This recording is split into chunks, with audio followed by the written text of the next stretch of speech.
You're listening to the We Are Libertarians podcast network. Find all of our shows at wearelibertarians.com. Are you a forward thinker? Then you need an HR and finance platform that thinks like you do. Workday is the AI platform that helps propel your organization, your workforce, and your industry into the future. Workday, moving business forever forward. This episode is brought to you by Amazon. Sometimes the most painful part of getting sick is the getting better part. Waiting on hold for an appointment, sitting in crowded waiting rooms, standing in line at the pharmacy, that's painful. Amazon One Medical and Amazon Pharmacy remove those painful parts of getting better with things like 24/7 virtual visits and prescriptions delivered to your door. Thanks to Amazon Pharmacy and Amazon One Medical, healthcare just got less painful. Thanks, jackass outside. You're listening to the We Are Libertarians network. Find more great shows like this at wearelibertarians.com. All right, let's get back to some boring subjects. Understand the risk to our country. Freedom brings people together.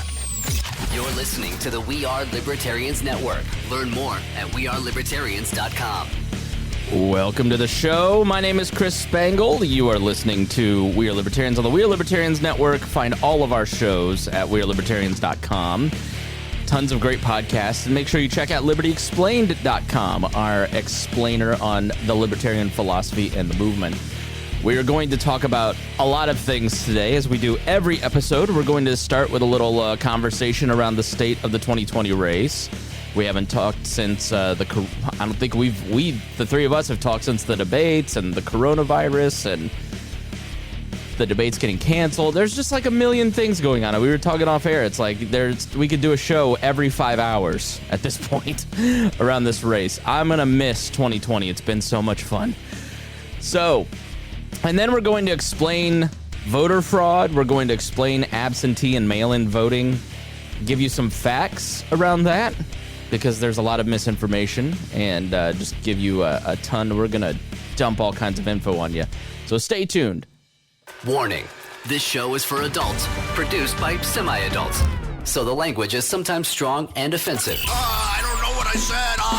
Welcome to We Are Libertarians, where our goal is to help you sound smarter while talking to your friends. We examine current events from a libertarian perspective while treating modern politics with all of the irreverence it deserves. There has been lie after lie. We toss out the screaming heads, put people before political parties, and give context to the news to make you think. Now, here's our host, a 15-year veteran of politics and media, Chris Spangle. Welcome to the program. I'm Chris Spangle, and I'm always an unprofessional start. I'm trying to get my microphone, the stupid stand, it just doesn't work the way that I want it to. It's always pissing me off. Okay. Fuck it. All right, welcome to the program. Harry Price, how are you doing? I'm going good. I got Gunther over here. She's trying to get on my intro and come in here and try to talk with me. It's great because she wants ice cream. How old is Gunther at this point? She's about 3.5 because she turns 4 this coming May. Aw, that's such a cute age. Yeah, sure it is.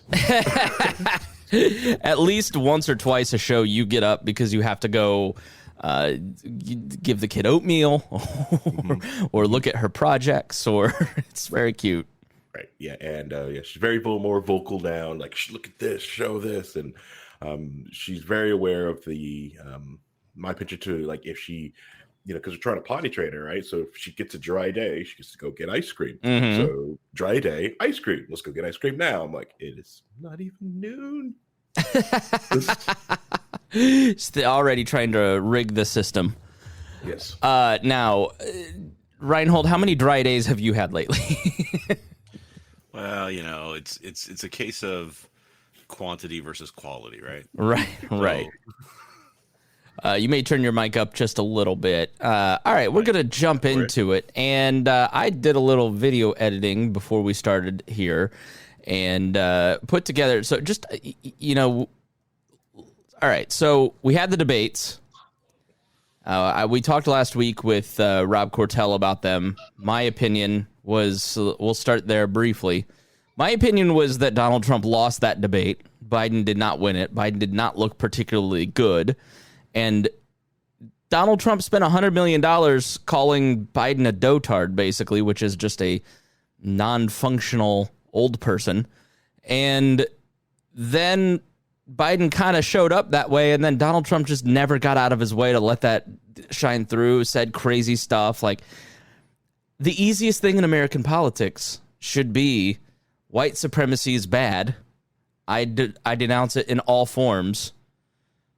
That didn't happen. And then if you blow that, then the next day or that night, you release a statement through your people going, I had a problem with my ear thing, and I just, I misunderstood the question.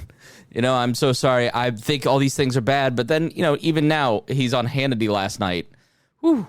And he's asked again, Hannity, the thing about the clips that I'll play in a moment, the thing about the Bartiromo interview, the Hannity interview, the Rush interview, all of these things, they're like giving him the biggest softballs ever. Hannity tees it up like, you don't like David Duke, right? Well, Antifa is terrible. You're just like, oh, dude. I have maintained forever that this guy does not want to win. He's actively trying to lose.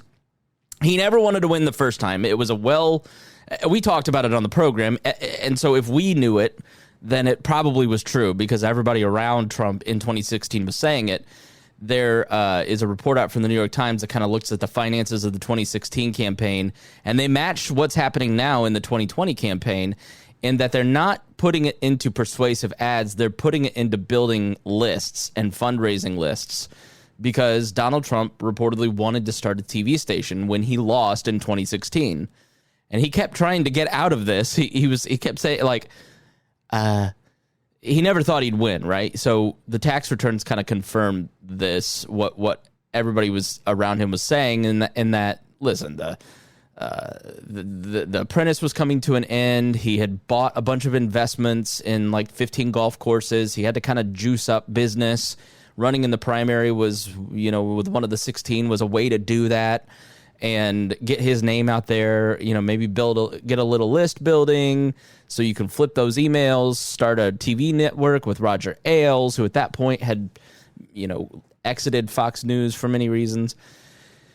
And so, but then he just kept doing well and he kept winning the primaries and he couldn't get out of it at a certain point. And like, And Pence didn't think he win. Like it's well documented that on election night, Mike Pence, his wife, looked at him and goes, "Are you happy now?" And like stormed out and didn't talk to him for a week. She was so mad they won. Melania was mad. None of these people thought that he was going to get elected, including him. And then he had to be president. Because, listen, Donald Trump's general demeanor is better as a grievance outsider, right? Like, it's hard to, like, fight the swamp when you are the swamp. You're using the White House travel office, for instance, for guaranteed room nights at your properties. Like, that's very swampy. Like, Donald Trump is charging, he got in trouble for charging the Secret Service, like, $1,000 room nights. He stays at, there's a book called The Grifters Club about Mar-a-Lago and what's happened at Mar-a-Lago over the last, like, 5-6 years. And like, the day he won the election, a membership at Mar-a-Lago went from $100,000 to $250,000. He stays there, like, 200 nights a year because he can then charge the Secret Service for those room nights, and he had to cut it down to like a bare bones price, but it's still tremendously expensive. Mike Pence goes to Scotland or Ireland, I think it was Scotland, to some summit, and instead of staying close to where the summit was, he stayed 180 miles away at a Trump hotel. And so you start to get the picture through all the reporting and through everything that Donald Trump really needs to win because it's 4 more years of immunity. and you see the investigations that are taking place around some of his tax stuff. Bannon gets arrested on that boat. The great China is evil guy gets arrested on a Chinese billionaire's boat. And then Eric Trump is testifying 3 days ago. The New York Attorney General is starting to close in on all this stuff. Cyrus Vance is really putting some heat on Trump, on him personally, his campaigns, his businesses. And, you know, you look at things like the Trump University stuff, the Trump Foundation, like there's no doubt. I mean, even your most ardent Trump supporter, I think, would look at it and go, yeah, he definitely works within the gray area of the rules, if not breaks all the rules and does some illegal, shady stuff. And if you operate that way, eventually you get caught. They get you. You know, it's sort of like Al Capone on tax evasion. Like, you can only be too careful before somebody in your organization makes a mistake. And there's a couple different fundraising people that were just indicted the last week. Yeah. Right? So I mean, and they're cooperating. Brad Parscale, and I wish Brad Parscale all the best. You know, he had a basically what would be qualified as a mental breakdown. The police had to come out and prevent him from committing suicide. Very scary, very sad situation. And he's reportedly under indictment too. So there's a lot going on. That the New York Times just put out a story before talking about 2016. So the Trump campaign currently has all the kids and their spouses and anyone in the family on the payroll. Brad Parscale had like a driver. Like, you know, so the theory is that Donald Trump. My theory is that Donald Trump unconscious, I think he wants to win on a surface level, but his subconscious knows that he just has to get out of this because it's not going well, and he just does the craziest stuff. It's like, maybe he is this. I don't know why, Rhinehold. I try to give this guy the benefit of the doubt and try to give him some out because, like, he doesn't want to win because he just does the opposite of everything that makes sense.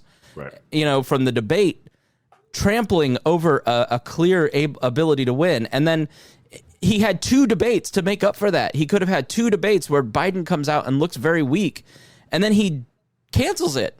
He says, I don't want to do it. I'm not going to follow those. I don't want. We could do it in person. Dude, you have COVID.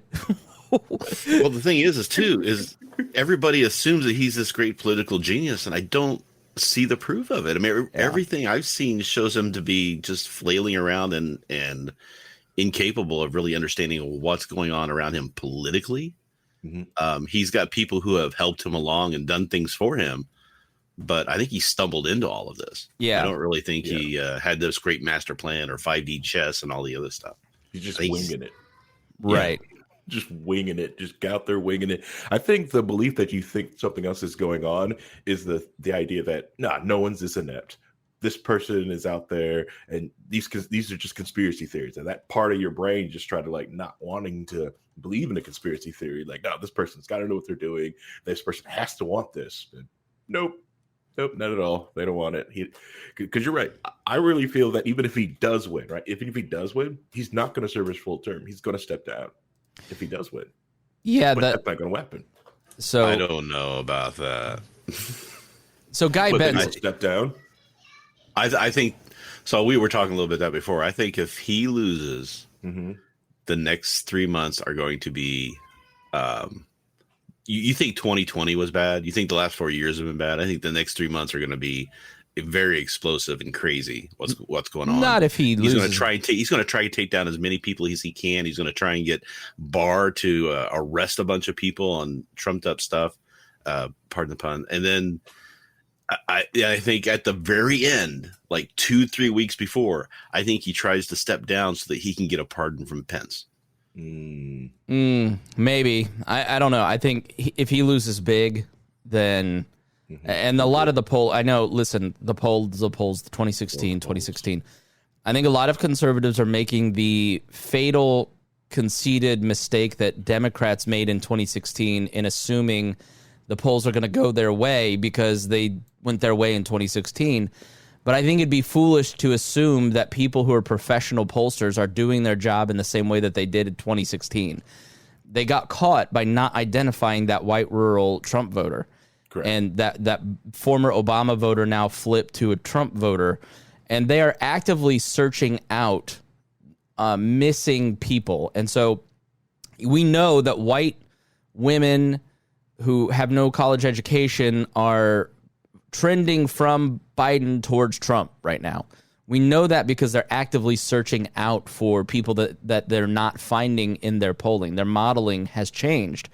And so this is a fundamentally different race because Donald Trump is not the outsider candidate taking on the swamp. Donald Trump is the president, and he has responsibilities, and we're in the middle of 3 crises, and there's a new crisis every day, and I think there is Trump fatigue syndrome setting in. I think there are a lot of people who are on the right that aren't kind of articulating it, saying, listen, we got 3 justices. Donald Trump had 2 mandates.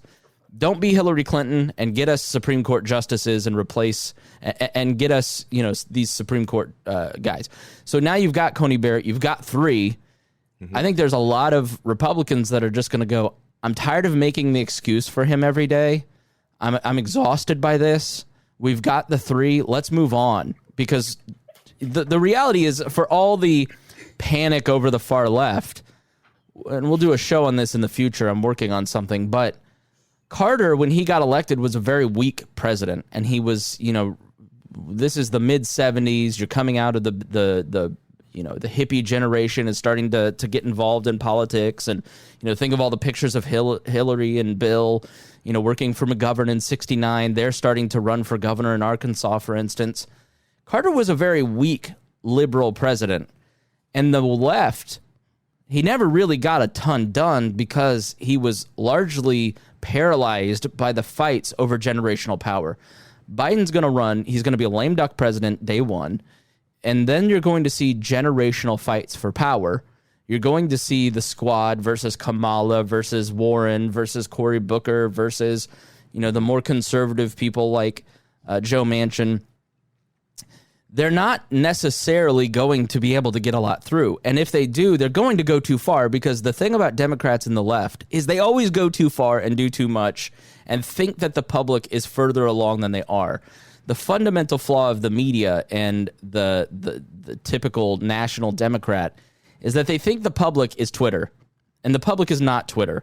If you look at the 2018 midterm elections, if you look at the selection of Joe Biden, your average Democrat, your suburban voter who's willing to vote Democrat, the Fishers is a very Republican area. The 5th district here is look up Dan Burton. That's his district. He was the guy who got in trouble for calling Clinton a scumbag. Like, he was a safe Republican district. That's about to probably flip to a Democratic stronghold because of Donald Trump. And that's the suburban voter who is going to vote Democrat, but is kind of independent in the middle. And that only flips because of the way that Donald Trump behaves, and people are tired of making excuses, and they kind of want to punish the Republicans for constantly making excuses. But they're not AOC. And if you think that everybody's AOC, that's why Joe Biden doesn't want to say he's not going to pack the courts. He said previously he's not going to pack the courts. He was on he was head of the Judiciary Committee. He doesn't want to piss off liberal Twitter because that's the media, but that's why the media cares about this. If you say to a journalist, I'm not answering a question, you know what they do? They pick at that until you answer the question. But Biden doesn't want to risk losing all the suburban voters or all the liberal leftist coastal voters, and so he's got this delicate dance. And so the whole idea of you need to be terrified of the liberal and every Democrat's Antifa is just nonsense. It's propaganda designed by a president who wants to maintain power so he doesn't go to jail. And you're falling for it. Like, the Biden administration will be one of inaction. Now, to be fair, so will the Trump administration, because all that stuff that you like about the Donald Trump presidency, that everybody goes, this is the most libertarian president, all that stuff happened under Paul Ryan and Mitch McConnell in the first 2 years when Kelly and Mattis and all the adults were around. The last 2 years have gotten almost no policy. Only really ugly stuff has happened. And every second term is always full of the B-list C team. You Bush is down to Andy Card at the end of his administration as his chief of staff. Who's going to go work for this guy in a second term? Who would want that job? So anybody who thinks that you're going, and if you think that Donald Trump's going to enact libertarian policies, go look at our show notes for Donald Trump's record on what he's promising. It's some of the most big government BS you've ever seen. And not for nothing, but when the cards were down and the pandemic was setting in, what did Donald Trump do? Donald Trump, and you heard Mike Pence take credit for it in the debate. When the virus hit, we acted correctly and we shut down half of the economy. Donald Trump sent this postcard to everybody. President Trump's coronavirus guidelines for America. This got sent, it doesn't have a date on it, March 16th, 2020. It does have a date on it. That gave cover for all the Republican governors to shut down there. The day after this press conference is when Eric Holcomb here in Indiana shut down Indiana, because they could rightly say, well, the president did it. Now, but they didn't enact any laws. But there's something called a command climate, and humans fall for this all the time. It's the perception of power that the presidency has. And so if you set a tone, people don't really read, right? People don't really research. People don't really understand what's going on. They don't really pay attention. They just heard, oh, everything's shut down. I can't go. And I like Whitmer in Michigan, they're fighting over her power. She really doesn't have the power. And here in Indiana, Holcomb said, well, you have to wear a mask. It's state mandated. There is zero law in Indiana that allows the governor to force you to wear a mask. He can't do it. It doesn't exist. That legal power doesn't exist, but people do it because of the command climate, the perceived authority. And so Donald Trump, if he didn't believe this, got bamboozled by people who are lower level than him. He's a weak-minded, feeble idiot for doing this. And then he pumped $12 trillion. 20% of all currency was printed in 2020 under President Trump.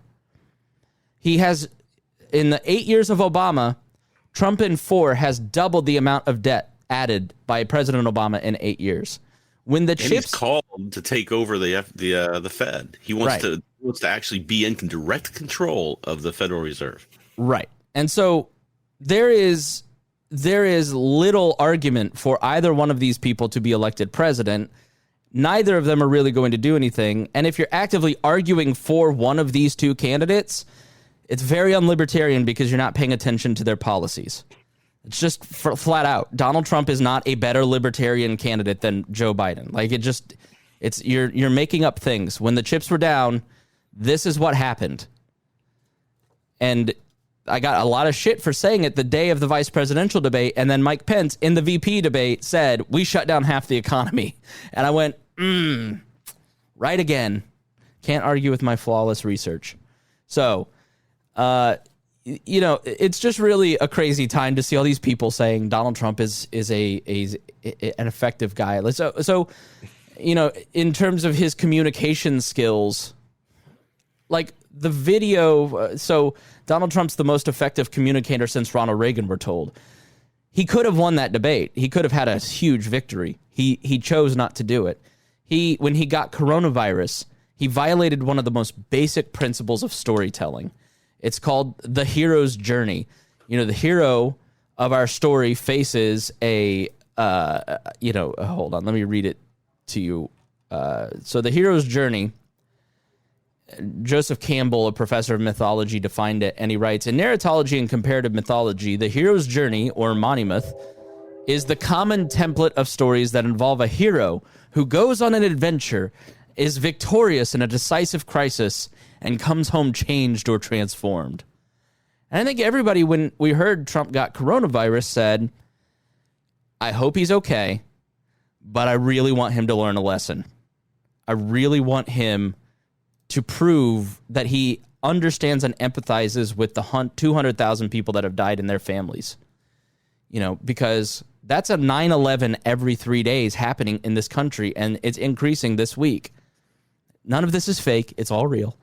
And Donald Trump has done everything wrong in terms of the pandemic. He didn't release his CDC to decentralize testing. He's undermined the correct libertarian argument for the pandemic has always been take the science seriously, persuade people to act correctly, and do not use government force. Because when you use government force, it backfires. You create resentment. You create backlash. And that's what we've seen happen. People now go, it's fake. I'm not going to wear a mask. There was another study this week that shows masks do work. It's decreased spread by 25% in some of these studies.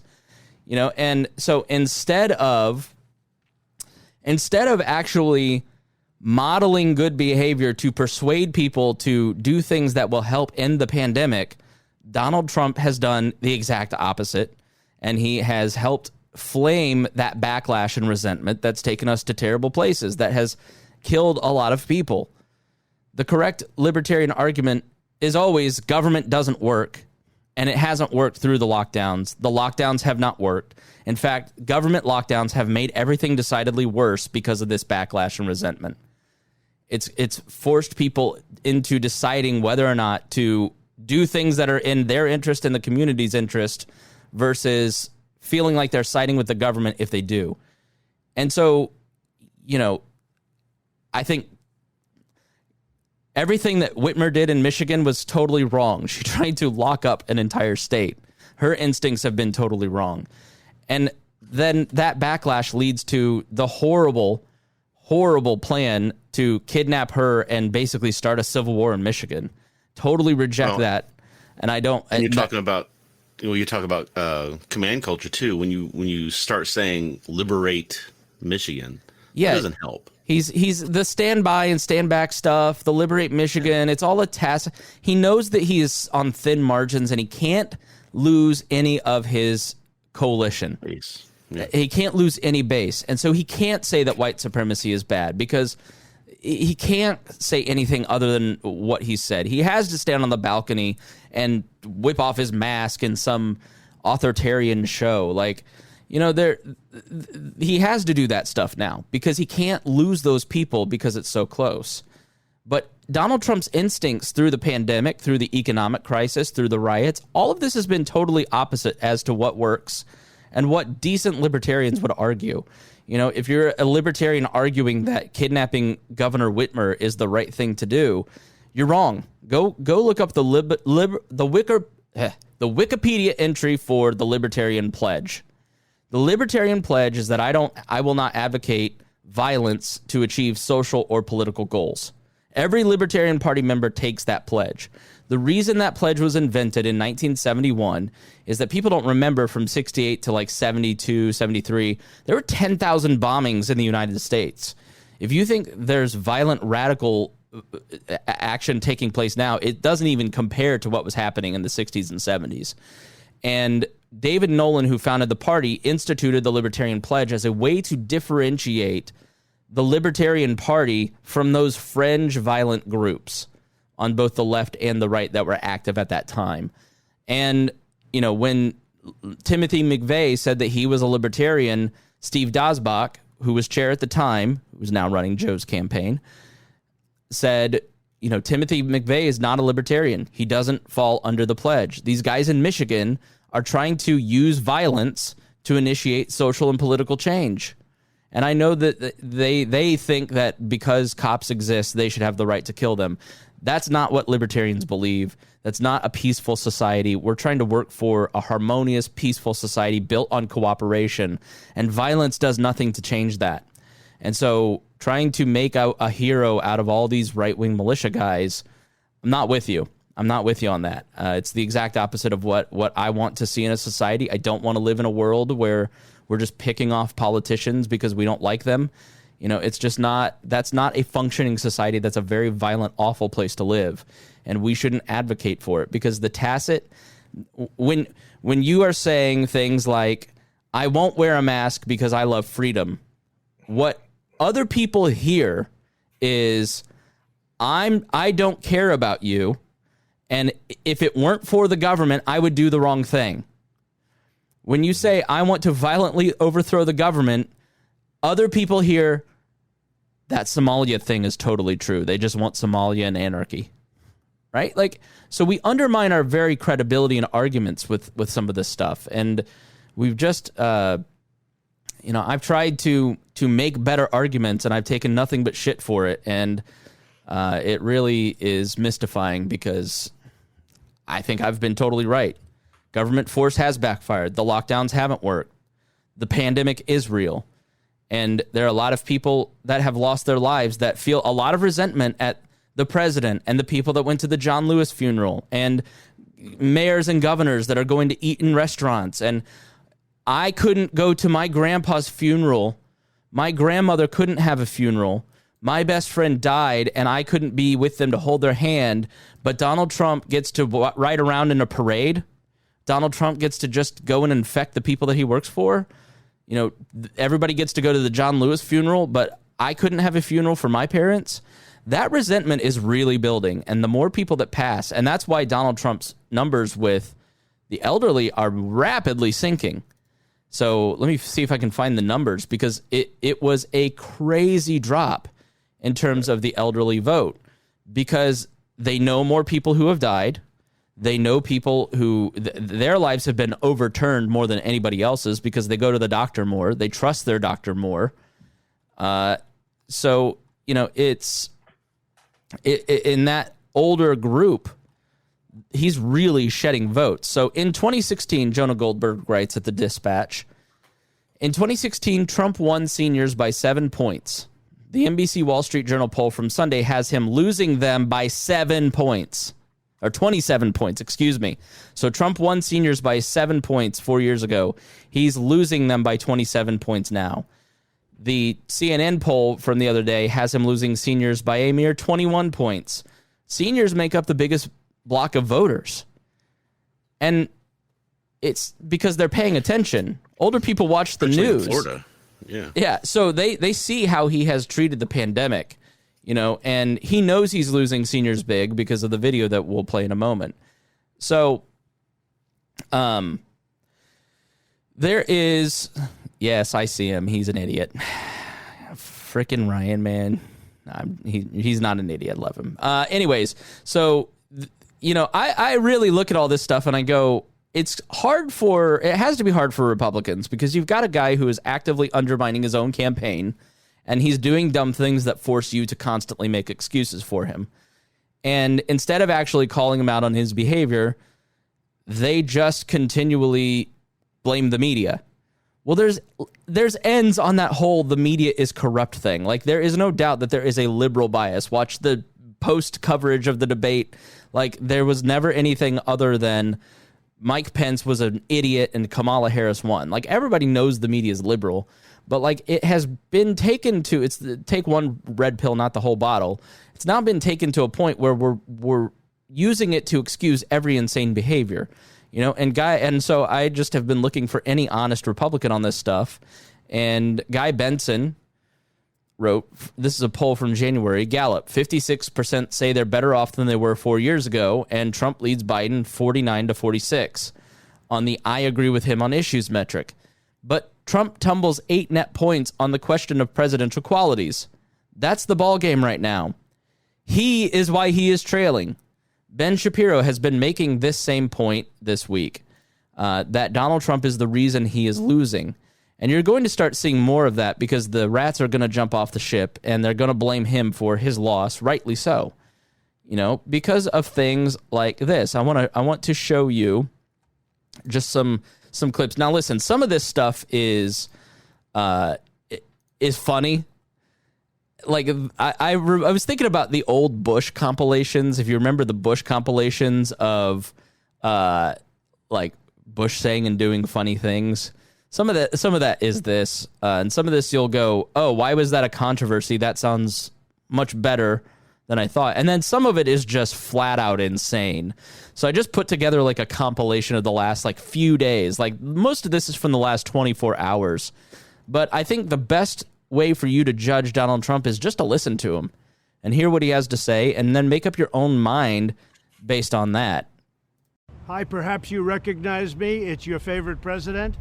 And I'm standing in front of the Oval Office at the White House, which is always an exciting place to be.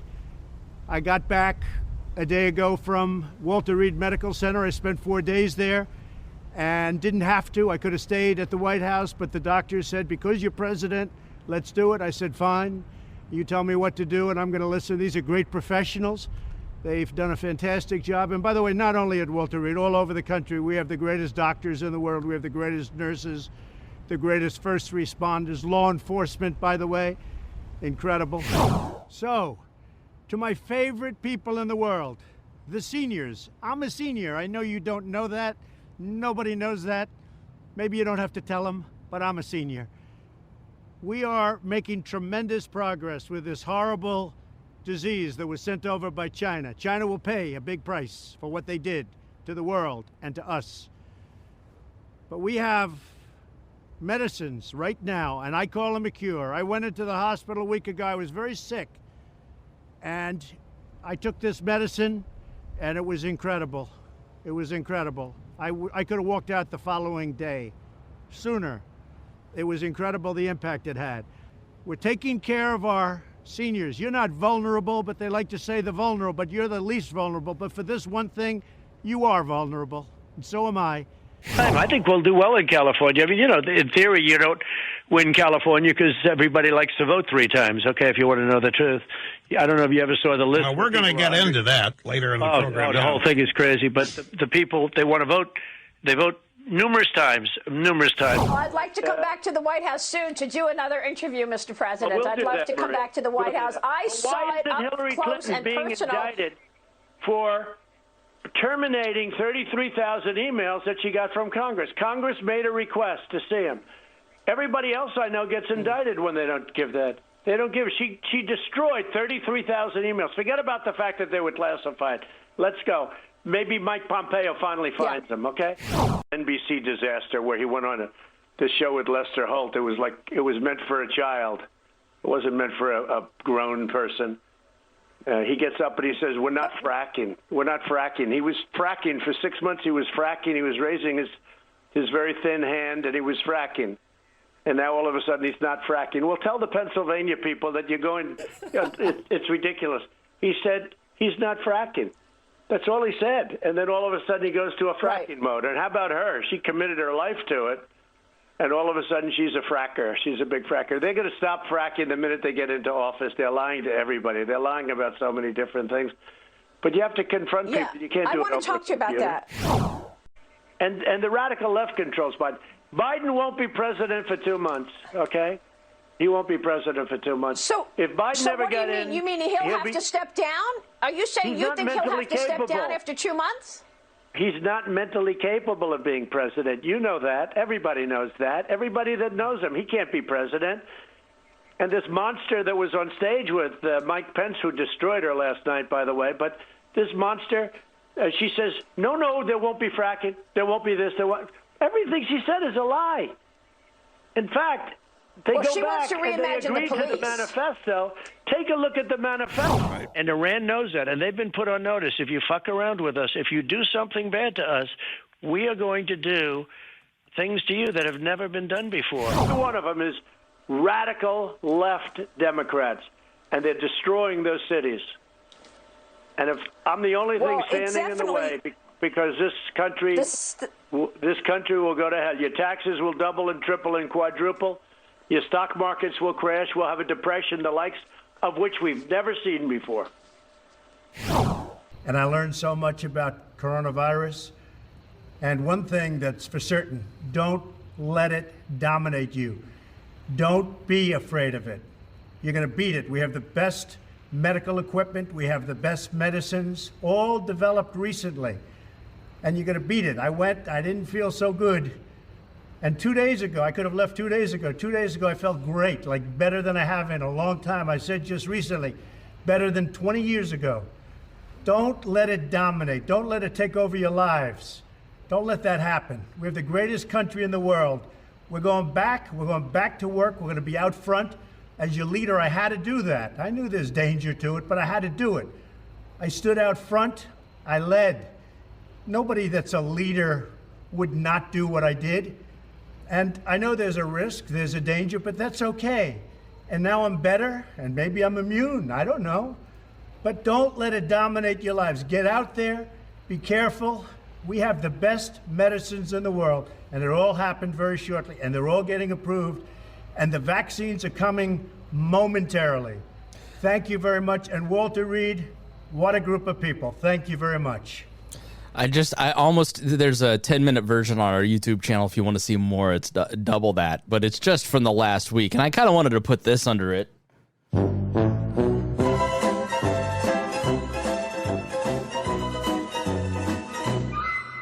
But I didn't because we're fair and balanced here. It's some of that is just funny. Like, it's unintentionally funny. Like, they say you're vulnerable. You're not vulnerable. But for this one thing, you're vulnerable.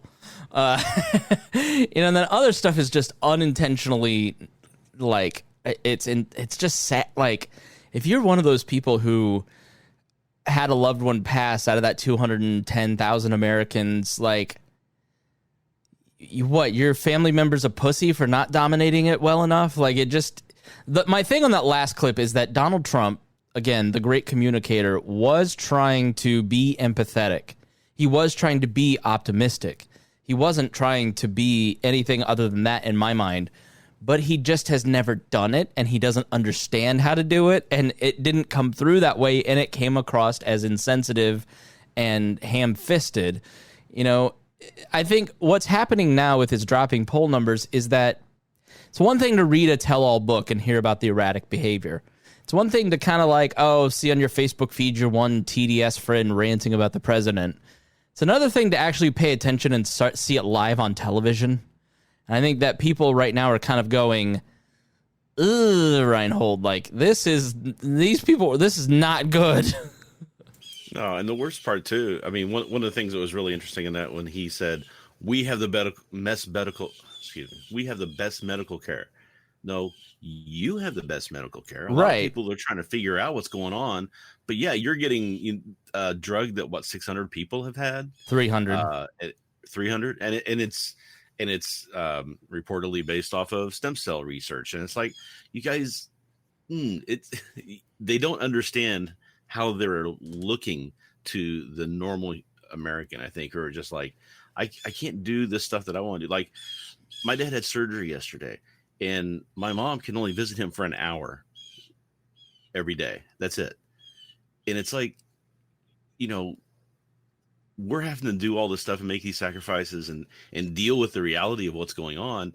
And he's living in a fantasy world. Right. Covita doesn't have to do any of it. Right. Covita gets to take a parade because he dominated COVID. It's it's the elites. It's that whole mentality of the elites in a society which we're not supposed to have. This society is not supposed to have that layer of elites in its periphery. So why are we doing that? Why are we letting that happen? It's just like, we should be fighting against that and bringing people down so that everybody, is kind of treated equally under the law, and you don't have this situation anymore. Yeah, there are limits. The gravity has to set in at some point, and he has done everything the wrong way, and it's worked somewhat. But I think there's, like, if you're familiar with the myth of Icarus, so Icarus's father, Daedalus, was this inventor in ancient Greece.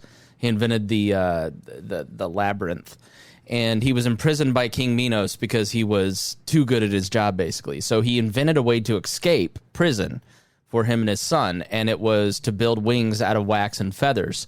And they were the myth is that they were the first people to ever fly. Now, before they set off, Daedalus says to his son, "You got to stay close to me. Stay in the middle. If you go too low, you're going to get the wings wet, and it'll weigh them down. And you'll fall into and if you go too high, it'll melt the wings." And so once Icarus is in the air, he's the first person to ever fly, and hubris takes over, and he gets intoxicated with the power that he has. And he just goes higher and higher and higher till his wings melt, and he crumbles to his death. And I think there's a little bit of that where he's the Icarus candidate. He's just got people around him that tell him he's doing great. Nobody's telling him to stop calling into these radio shows. Whereas Joe Biden, everybody's making fun of him for hiding out in the basement or not answering questions about packing and all this. What Joe Biden knows is that you don't have to answer every question, and you don't have to be heard. You don't have to talk. You just have to not be the topic of conversation. Stay out of the news cycle. The person in the news cycle is the person that loses. This is how Trump won. In 2016, Kellyanne Conway and Bannon forced Donald Trump to shut up. He just talked in the debates. He didn't tweet. He didn't do anything other than the rallies. And he didn't do all this extra BS that he's doing now, and it served him well because Hillary's pneumonia, Hillary's emails, that was the story. That was the topic of conversation, and that reminded people how much they hated Hillary Clinton. And he's kind of becoming the new Hillary Clinton. He's sort of corrupt. He will use the power of the presidency for whatever personal things he wants to use it for. He's unlikable. He's exhausting. And he's the topic of conversation, and it's going to backfire on him. Definitely. I mean, and I've been trying to say this for a while. It's not. There's nothing policy related that's going on in this election. Neither of them are no doing it. like one thing where you could say, well, if the economy goes a little bit better and then this happens a certain way, then maybe the numbers start to change. And that's not what's going on. If you look at the numbers for the past year and a half, they're steady. You've had Biden about 10 points ahead of Trump for a year, even when he was just a suspected candidate, right? And that's why he won, is because people thought, well, he's got the best chance to beat Trump. People just want Trump out of office. During the impeachment, like 60% of the country wanted him removed from office. And those people just didn't change their minds after that.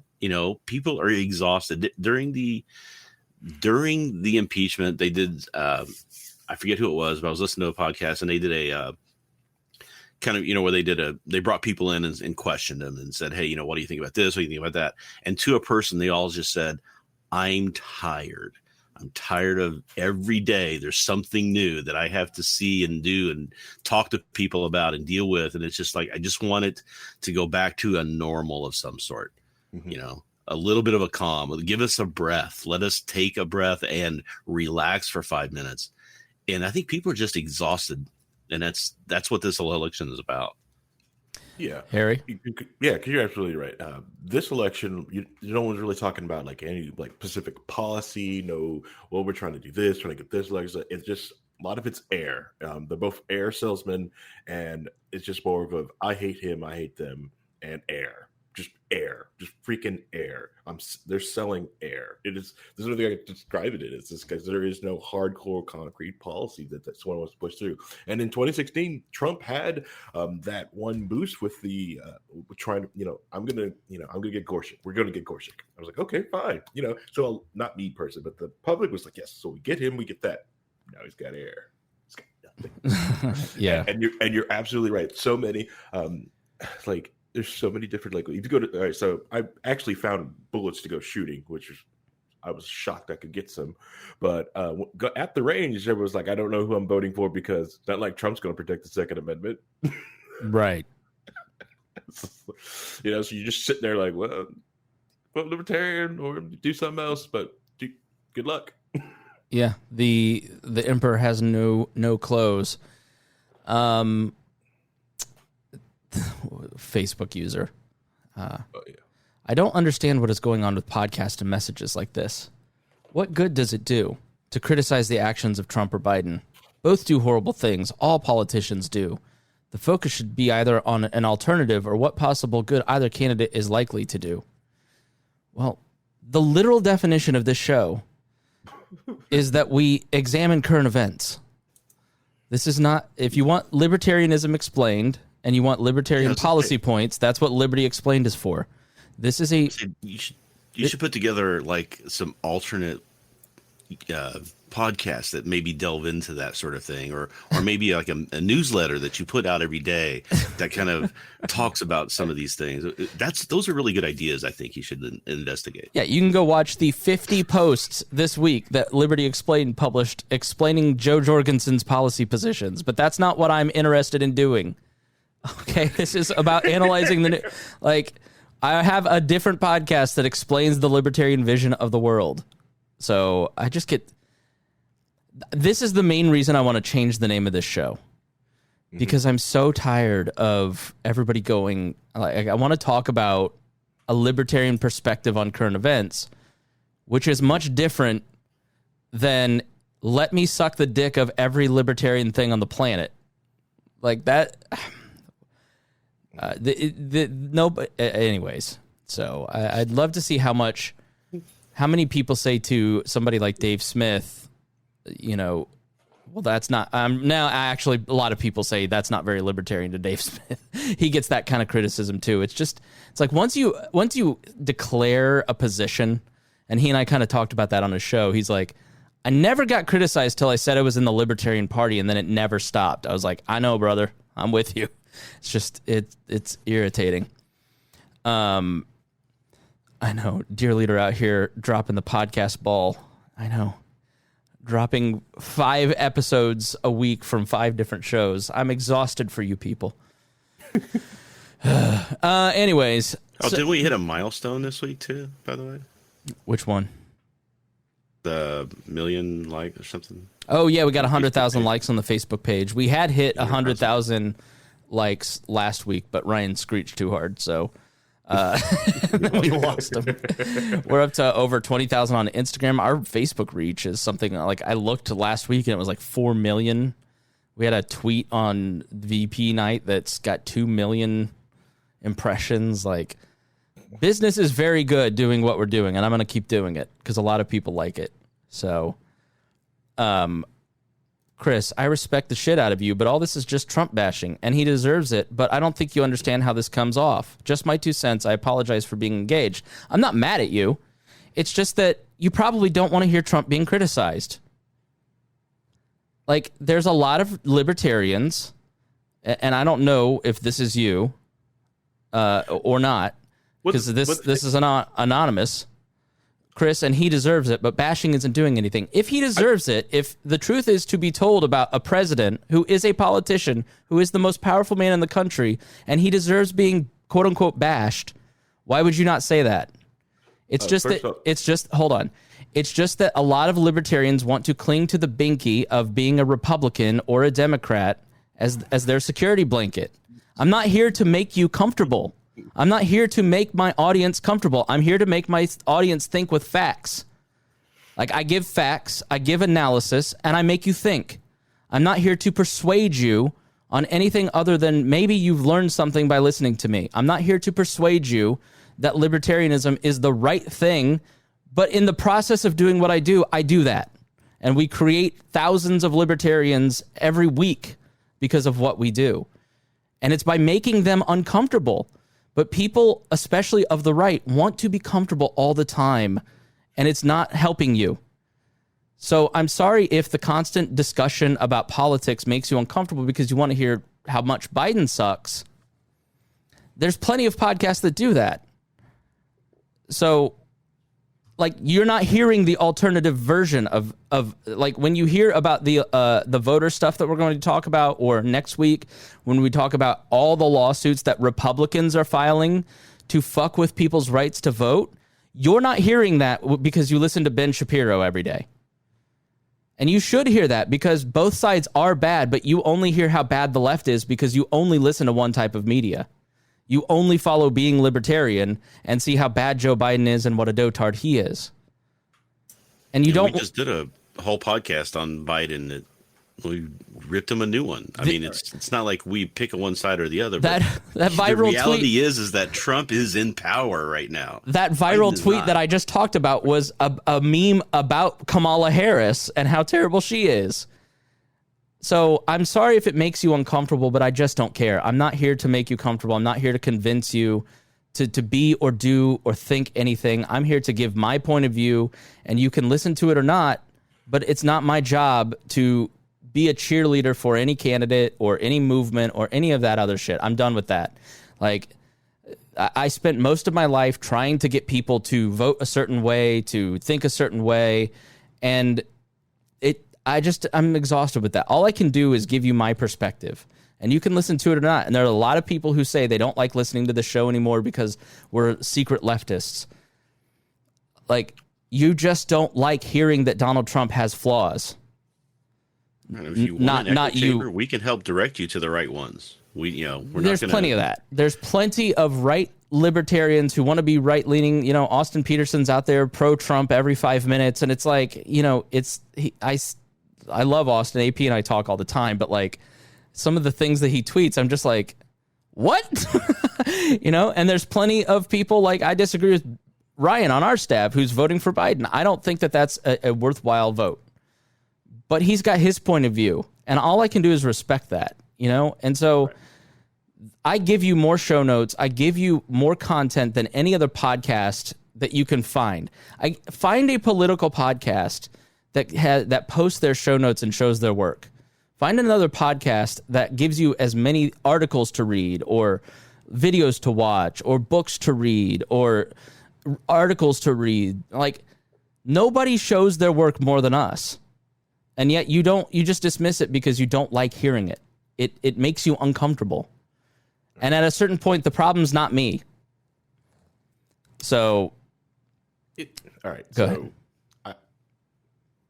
Criticism. And I will also say, I try really hard not to be too harsh and unfair, right?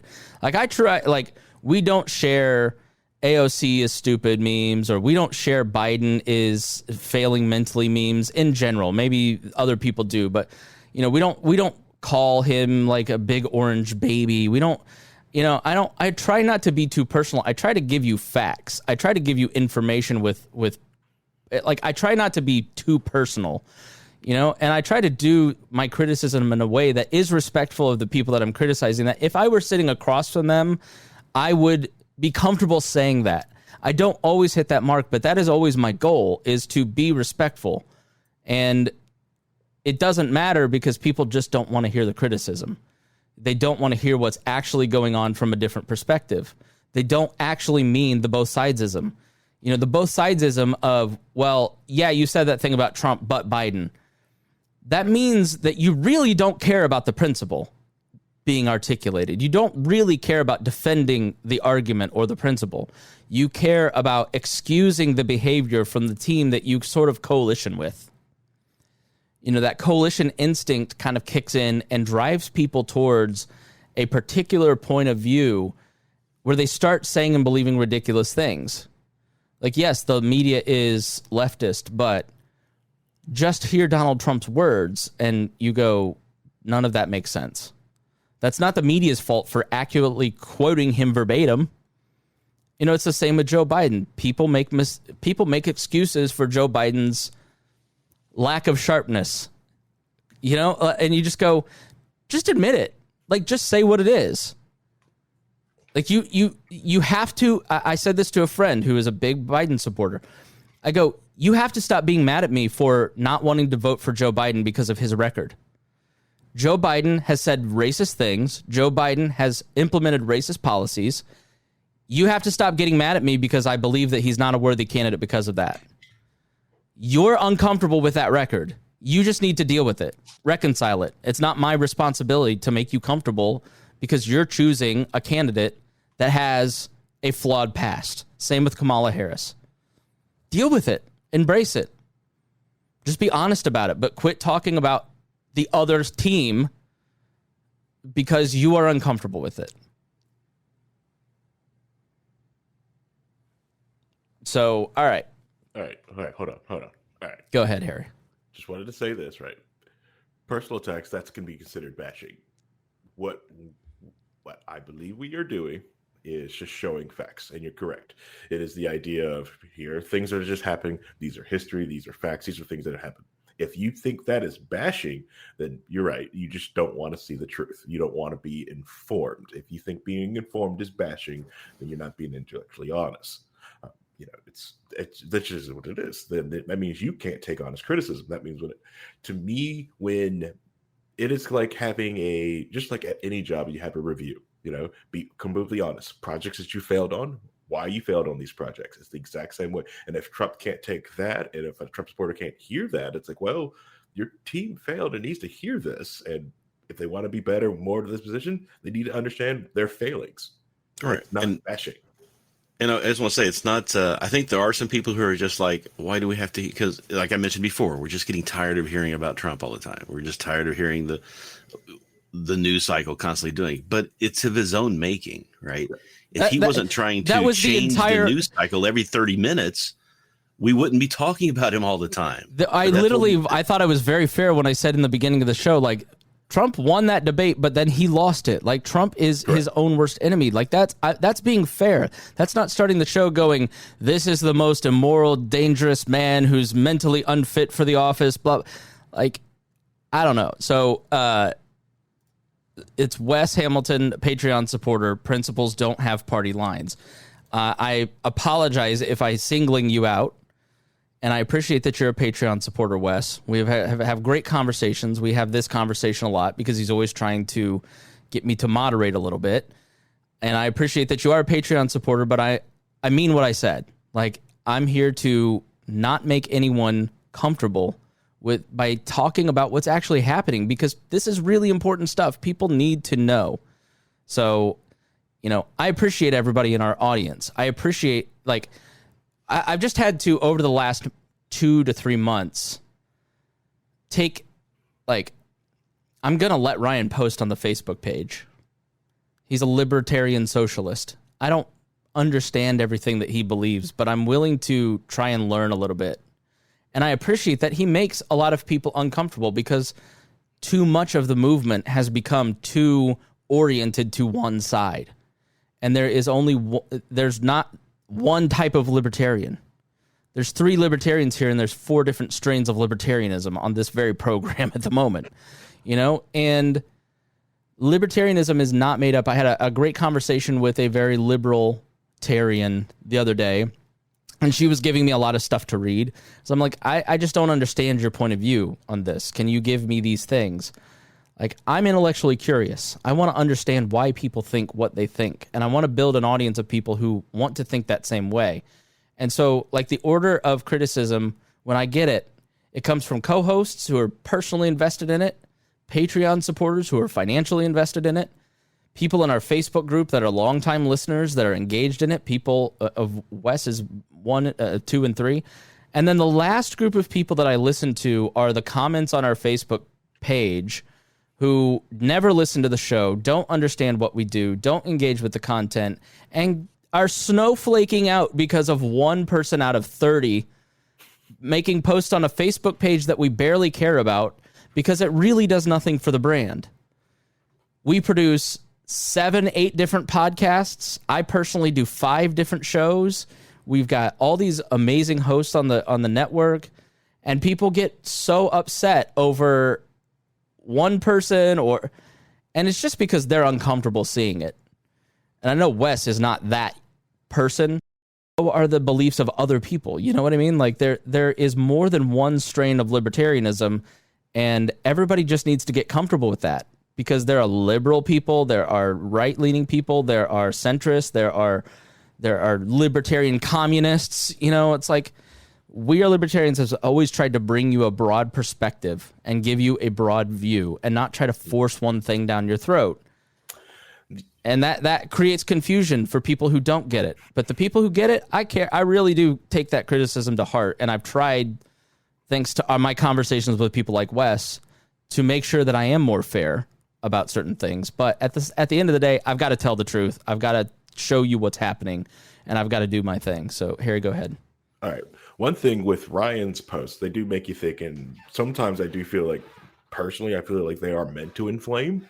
And yeah. But and I always wanted to, like, post back when I am on Facebook to, like, hey, this, and start having a conversation. But it's the 500 comments, like, wow, they're not wanting to have a conversation. No. Yes. They want to cancel. They want to cancel the dude.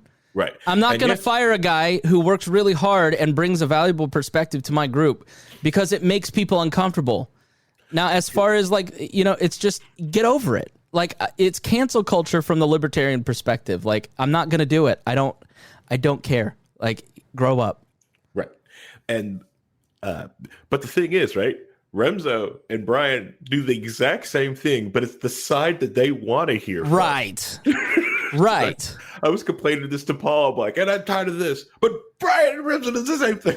Brian and Remzo posts that Trump is the greatest president in his lifetime, and nothing happens to that post. Right. We post 15 posts a day on that stupid page, but Ryan, because it's a progressive point of view, it gets 500 comments, and that's all people see, because that's what Facebook wants. They don't want this. There's 20 people watching on the Facebook page right now because people don't want this. People want to be pissed off. And so I don't pay attention to the Facebook page because it's a trash platform. Correct. It only wants to piss you off. It's insane. All right, so gets better. So anyways, well, now that I'm trying to keep my blood pressure low, but this election season, is really so. Anyways, Rhinehold, anything else before we move on? No, I think we're good. Let's move on. Okay. All right, so let's talk about mail-in voting, absentee voting, voter fraud, because this is a topic of conversation that is going to come up a lot. And so let's define voter fraud. So voter fraud is manipulating the results of an election by rigging the votes, and electoral fraud all consists of voter fraud crimes. So it's all criminal. And these are illegal and interfere with the process of legitimate elections. Maybe we ought to talk. So there are a lot of libertarians, Rhinehold, who don't believe in voting and don't think that it's proper. I'm not one of them. I think that if they have power over you, you ought to be involved in the discussion. But I certainly think and respect the point of view that, like, if you're voting, it's a different form of violence. You're trying to persuade, you're trying to use the force of the state to make people live the way based on the candidate that you're selecting. Well, it depends on what you're voting for. If you're voting for people who are saying we're not going to abuse that or use that except in a self-defensive way, then are you engaging in violence? Or are you engaging in pullback from violence that it currently exists? So the reality is that you can say, I don't believe in voting because, it's violence, and I want the state to end, but you not voting is not going to end the state. In fact, most of the people who are running as politicians are glad that those people don't vote, because then their supporters have more voice, more power in the political system. So I always look at it as get your voice out there. I mean, I'm supposed to be going to do early voting. I was supposed to do it earlier this week, and I didn't get a chance to with everything going on. But I'm going to go vote, and I'm going to vote for Joe for president and a bunch of other people. But people will say, well, she can't win. I'm like, well, maybe she can, maybe she can't. But I'm going to vote my view, and then that's going to be recorded so that somebody can see it, so that we talk about polls. You can't believe in polls because polls are kind of it's a muddy science. I mean, it's a science, but it's also kind of almost a guessing game a little bit. You have to adjust and do things. So it's not a hard science. But people complain about the polling, and they're kind of right in the fact that that's just kind of a snapshot representation based off a small sample. If you want to know what the people think, this is the only time you get to say that. Right. That is recorded so that the politicians can see what's really going on. And if you have a bunch of people coming in and voting for the libertarian candidate, and you're a Republican and you lose by less than how many people voted for that libertarian candidate, you might think, well, maybe I should reach out to them and figure out what they want and maybe incorporate some of their ideas into what I'm running for so that I don't lose again. And that's how you get your message out there to the politicians. They're not going to listen any other way. A libertarian The only thing they care about is their job and their butt on the line and what affects them personally, and that's voting is the only way to do that. And it shows that there's a marketplace for those ideas. There's a market. It's a verifiable, quantifiable, the reason that people go, well, we don't care about your ideas because you're 1%. Once you start getting to 5, 10, 20, 33%, then they start caring a lot more. They take a Rand Paul, a Thomas Massey, a Joe Jorgensen, a Gary Johnson much more seriously when that vote total starts increasing. It's a verifiable, quantifiable protest. And so that's why ballot access laws, in my view, are anti-First Amendment, because you're organizing, you're grouping together a group of people to make a political statement, and any limitation of that ability is against the First Amendment. And so voter fraud is fraud, and it's against the non-aggression principle. Fraud, murder, theft, these are against the non-aggression principle. And so trying to cheat an election is against the non-aggression principle. It doesn't matter if it's a Democrat or a Republican or a Libertarian or an independent or a quote-unquote nonpartisan body doing it. Cheating in elections is wrong, and they ought to go to jail, and they often do. So some attempt to increase the votes to favor a candidate, and other attempts are to decrease the votes to the possible elected officials they do not like. So if you're trying to increase your candidate's vote or you're trying to depress the vote of another. Now, when taking part in these illegal acts, the individual or group may use manual or electronic means. So there's a lot of people that vote by punch card, like a Scantron. I vote Scantron here in Marion County. But if you're in Hendricks County, a county over, you vote with an electrical machine. I tried to get somebody on. I keep getting pissed off around all this, the voter fraud and mail-in ballot and all that. And I tried to get somebody on who has worked through multiple different, worked for election boards and worked for companies that sell those machines. And their boss didn't clear it. And then I couldn't get anybody from, apparently local election offices are very busy and don't have time to talk to podcasts.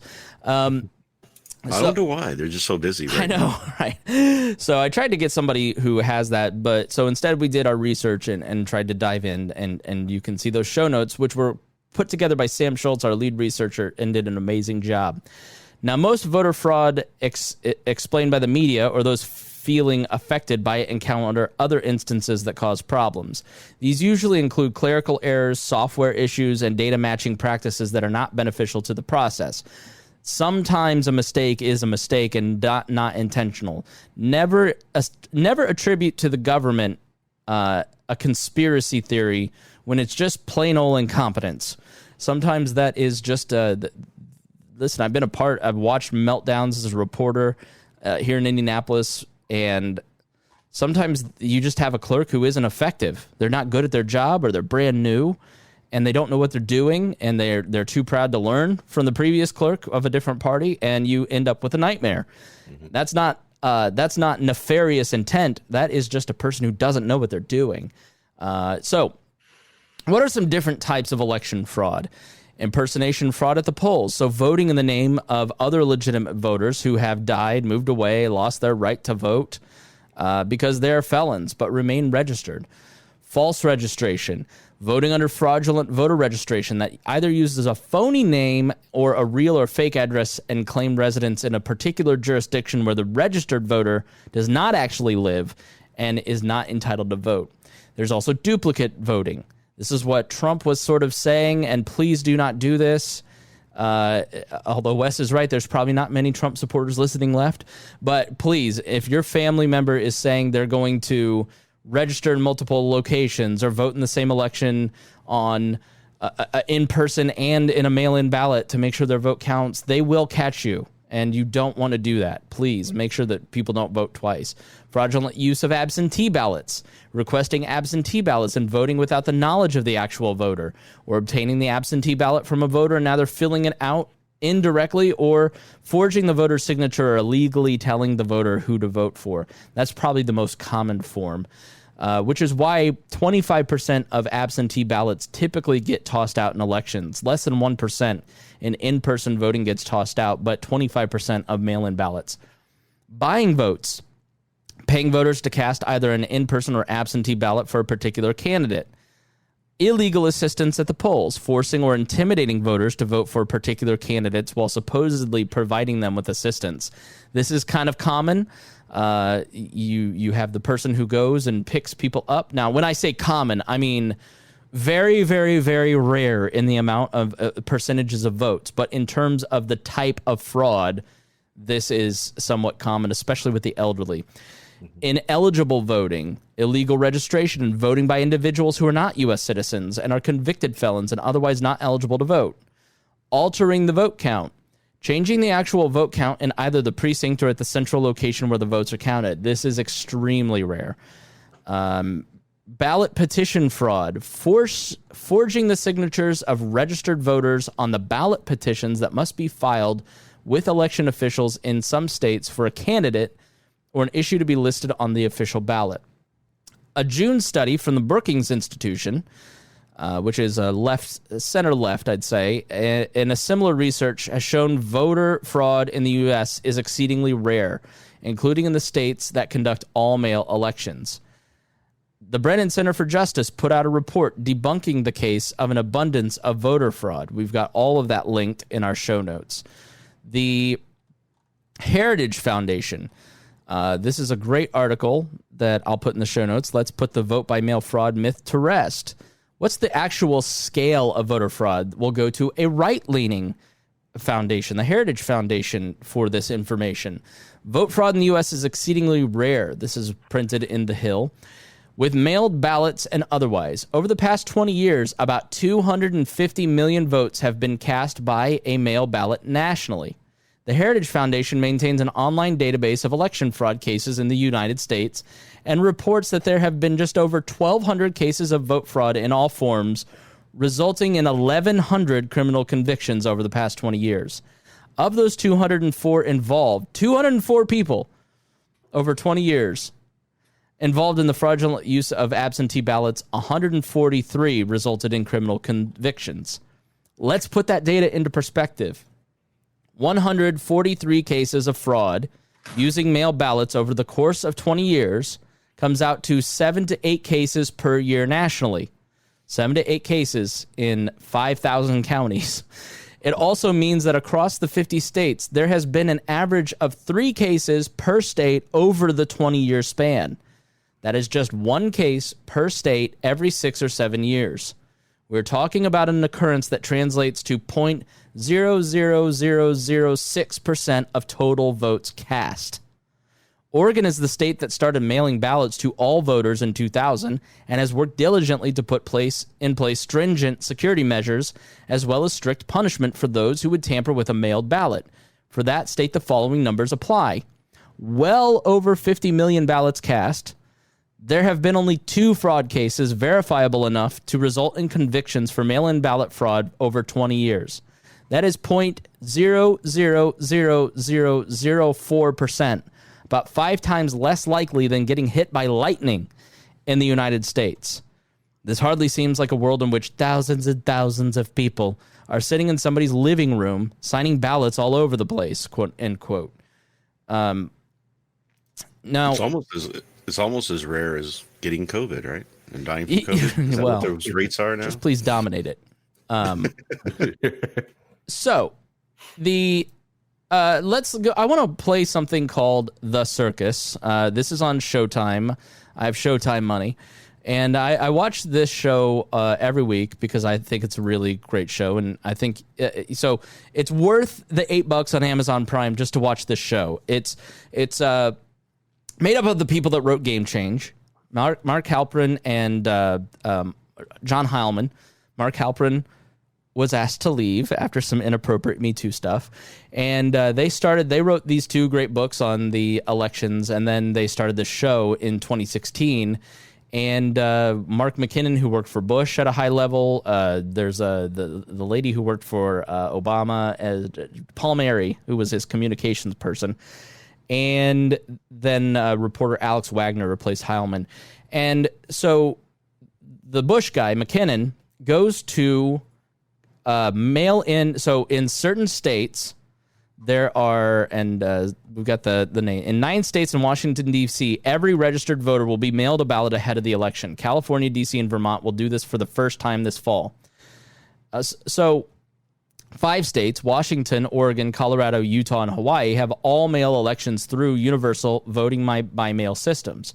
So this has been expanded where every voter gets a ballot, which is different than the absentee system where you request the ballot. Okay? And that is the distinction that Donald Trump has seized on, in that more states are automatically mailing out ballots, so therefore it must be fraudulent. Well, how do they check it? Long story short, when you sign up your voter registration, you sign your name. And they compare that signature to the signature on your voter registration card, on your ballot. And if there's any discrepancies, they toss you out. And so I've been a part of 2 recounts.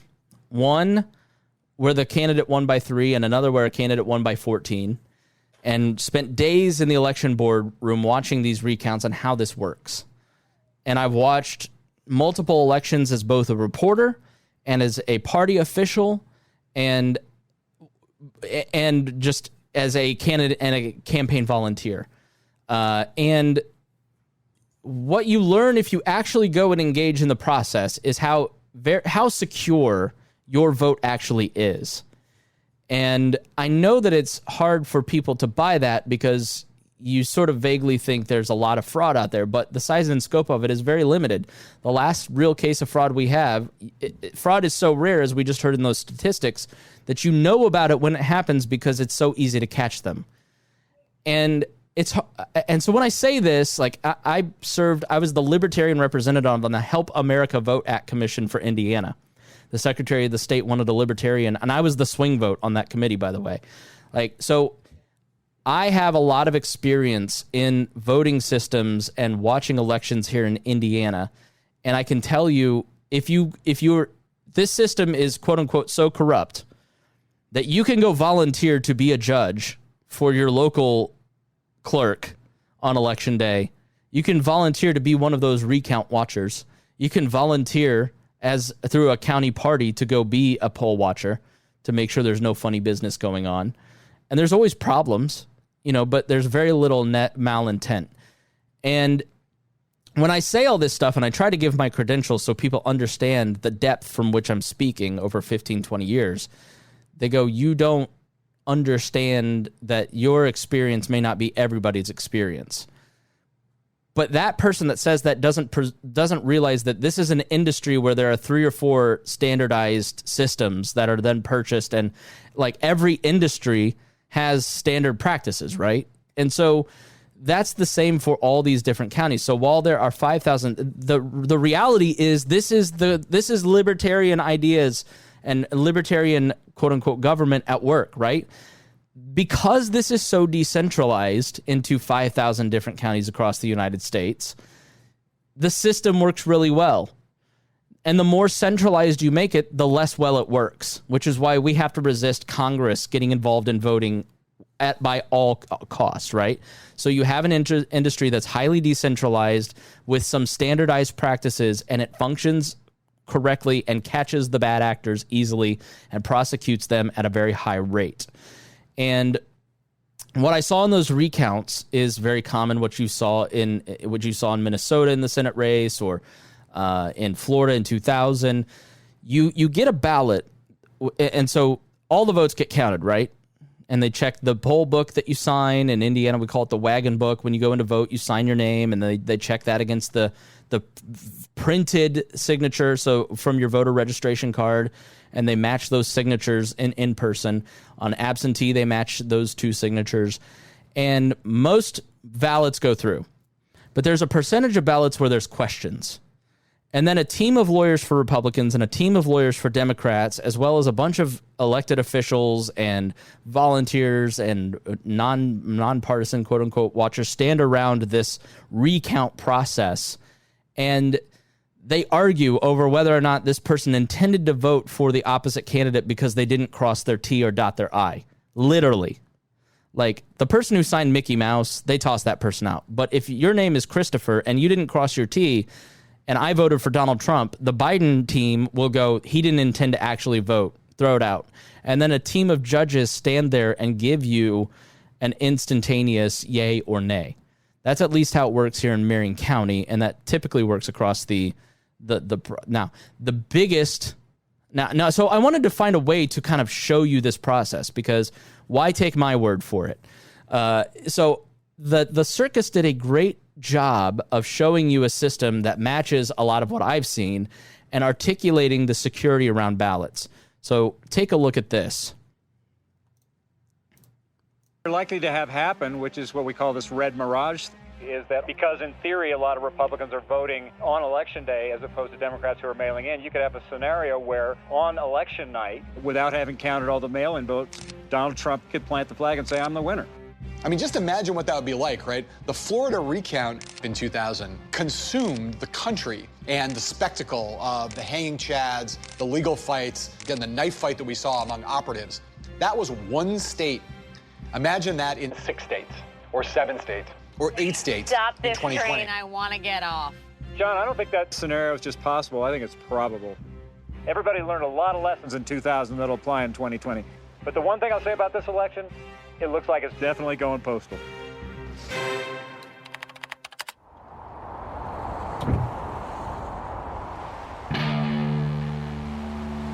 So we're in Colorado, where the weather's been really unpredictable. It's dropped 60 degrees in the last 24 hours. For 7 years now, Colorado has been successfully using mail-in balloting. The question is, what is Colorado doing right, and what can other states learn from it?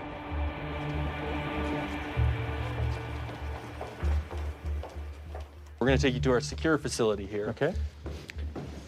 So the basement door right here is locked, and it's going to require key card access. So even you can't get through this door? I can't get in. Wow. That's right. You're the boss, huh? I'm the elected clerk and recorder. Cody is the guy in charge of our whole elections team. This kind of feels like a nuclear facility. I know. We're all on 24/7 surveillance now, so you'll see security cameras everywhere we go. Like right here, huh? That's right. Thank you, Cody. Keymaster. Go ahead. Thank you. So we're coming to our first entry point here, our election warehouse. Hello, hello. So we're sort of following the path of the ballot here. Our ballots would be picked up by bipartisan teams of judges. They've got them in these secure bags that are here. They're pulling the ballots out, and they're getting them over to our mail sorter over here. This machine is able to process 20,000 ballots an hour. What it's doing is it's sending them through a first time, and it's taking a picture of each ballot envelope to get the signature that's on it. And we're matching that signature on the ballot envelope with a signature that we have on file for that voter to make sure they match. Wow, that's just amazing. Every judge doing this has gone through a rigorous training run by an FBI handwriting expert. And do you start counting them as soon as they come in? We do. So you have a lot of the counting done even before Election Day, then? That's right. As we receive them, we process them. How many voters vote by mail? So the vast majority of our voters, 98, 99% of our voters, don't come into local precinct polling places. So almost 100%. That's right. And so that suggests that voters have a relative degree of confidence in the system working. Our voters here in Colorado, Republicans, Democrats, unaffiliated voters, love this. It has increased our accessibility, given us record turnout. It has saved us money in the last 7 years. One of the things the president did recently was ask his own supporters to try and vote twice. In other words, he said, try and vote by ballot and go and try and do it in person. Let them send it in and let them go vote. And if their system's as good as they say it is, then obviously they won't be able to vote. I'm not going to give the president legal advice here. I will certainly say to anyone who is listening, voting twice is illegal. In Colorado, it's a felony. In almost every state, it's a felony. That's voter fraud. We will catch you. The election judge who's logging you in is accessing the voter registration system right there in front of you. So if you've already voted, they're going to see that in the system and not let you vote that day. How much voter fraud do you think there is? We've seen numbers from the Conservative Heritage Foundation who've looked at Colorado. They've looked at every state. 7 years of universal vote by mail, 16 million votes in that time in Colorado, 9 instances of fraud. That's less than 1 in a million. Colorado has a good record. It's been doing it for a while, but other states clearly don't. And there's going to be other states that are, trying to go from 0 to 60 overnight. And I think people are worried that, that there's going to be problems. There's going to be growing pains as they get the systems up and running, but they're committed to making sure that the election is fair, that the election is accurate. I'd encourage them, no matter what the pressure is, no matter how fast people want you to be delivering results for them, to just make sure you get it right. So you're saying even if it takes a week, 2 weeks, or even a month? It's always better in election administration to get to the right results, and that's what we're always striving for. Okay. Oh, sorry. Now, Harry, that deep state plant just came across as totally lacking credibility. And I think clearly they're going to steal the election for the president, don't you? The system seems faulty. I don't think the system seems faulty. I think there's a lot of huge processes in place, but a lot of those didn't happen overnight. I think that's why people are worried, because they can see their town counting. They don't see, they understand that type of system needs to be built and put in place. I think it's an impressive system. The security up there is impressive. What I don't get is, all right, so this whole signature verification, it's terrible. I hate it. Why can't we move into something else? There's so many other things. Can you imagine the public screeching if we said, let's do it by retinal scan, though. Like, no biometrics, no hands, no biometrics. Two-factor authentication or something, you know? I mean, we've got ways. Anything. We've got so much better stuff, you know, but Harry just froze. I mean, it works. I'm not talking about let's change it now. I'm just saying, like, can we work on plan for the future? Yeah, playing for the future. There's a lot of security. I love it. And then it goes like, well, it comes down to the signature. I'm like, oh. Well, but that's part of the issue is that Republicans and the data may bore this out. I don't know totally, but this is what I've always been told and always believed is that the more people that vote, the more Democrats get votes. And so you want to limit the ability for the population. So you don't want election day to be a holiday. You don't want... we have early voting now, so you can go to the clerk's office or one of these early voting stations and vote. We don't want any of that. We want to make sure that it's hard for people to vote. And I've even advocated, and I don't know that I totally disagree with this still, is that you should have to write the name of the person you're voting for in full correctly. Because, like, if you're going to rule over me with your government, then at least know who you're voting for instead of just this straight party ticket BS. We're not a parliamentary system where you select a party to rule and then they select their candidates. But the idea is limit the ability and to vote because you don't want liberals to win, especially not them illegals, Rhinehold. Well, yeah, you don't want they're trying to give the illegals the vote, man. That's what's going to happen in California. That's what's been going on in California, which it's all crazy. I mean, what we just saw on that is a good system. And the thing is that once you get a good system like that in place that is successful and people see it as successful, other people then go and copy it. So that's, again, the best part about decentralization is that the better systems will prove out over time. And that's what's going to be mostly accepted and implemented throughout the rest of the country. Right? Yeah. So this whole idea, and the worst part though is when you get into the mail-in voting is that all the fraud that you hear the Republicans talking about all the fraud, but they're the ones that are getting caught doing it. Right? I mean, when you've got they were talking about those the ballots that were thrown in a trash. Do you remember the story about that? Is that the reason that happened is because of laws that the Republicans put in place in order to try to limit the ability of people to vote, to keep the vote levels down, and cause confusion in the post office. And they were seen as ballots or applications instead of ballots, so they got tossed. Right. So it was like you're doing this to yourself, and then you're complaining about it. And I don't know. It just seems to me like they're trying to invent a reason to say this isn't valid, therefore I can stay in office. Right. So let's give you some more details on some of this stuff. In 2016, nearly a quarter of the country voted by U.S. votes. 33 million were cast by universal mail or absentee ballots. We told you those 5 states that have vote by mail systems. Mail voting rules for the 2020 election as of August 11th. All states at least allow some mail voting, but it will make some more accessible to voters than others. In 9 states and D.C., every registered voter will now get a mailed-in ballot. That's Colorado, Hawaii, Oregon, Utah, Washington, California, New Jersey, Nevada, Vermont, D.C., if you're in one of those places.